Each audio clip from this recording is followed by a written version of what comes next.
విధ్వంసమైనాయి. చాలా చెట్లు పుట్టకొచ్చేటువంటి అరటి పంట పుట్టకొచ్చేటువంటి సమయంలో గాళ్ళు వీచి అన్ని కింద పడిపోయినాయి. జగన్మోహన్ రెడ్డి గారు పర్యటించి ఆయన సొంత డబ్బులు తీసుకొని ప్రతి ఒక్క రైతు కూడా సహాయం అందించాడు.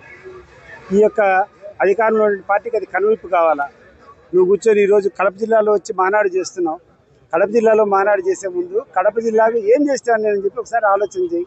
నువ్వు ఎటువంటి మేలు చేయకపోగా గడిచిన ప్రభుత్వంలో జరిగినటువంటి మేళ్ళన్నీ అప్పుడు జరిగేటువంటి పనులన్నీ కూడా ఆపిచ్చేసావు. ఈరోజు గాలేరి నగర్ నుంచి హంద్రీనివాకు పోయేటువంటి లింక్ ఏదైతే కాలేటివాక్ ద్వారా ఉందో నువ్వు అధికారంలోకి వచ్చినట్టే ఆగిపోయినాయి. వేంపల్లో జరుగుతున్నటువంటి డిగ్రీ కాలేజ్ ఆగిపోయింది.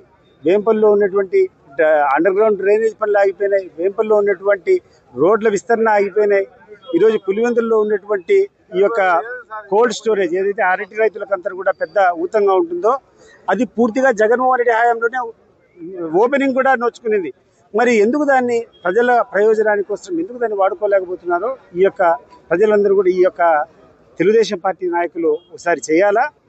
మహానాడుకు జనాన్ని తోలడం కాదు, జనానికి ఏం మేలు చేసినాం, జనానికి ఏ రకంగా ఆదుకోవాలనేది దృష్టి పెట్టుకొని పని చేయాల్సిందిగా ఈ తెలుగుదేశం పార్టీ నాయకులకు అందరూ కూడా హితవు కలుగుతున్నారు.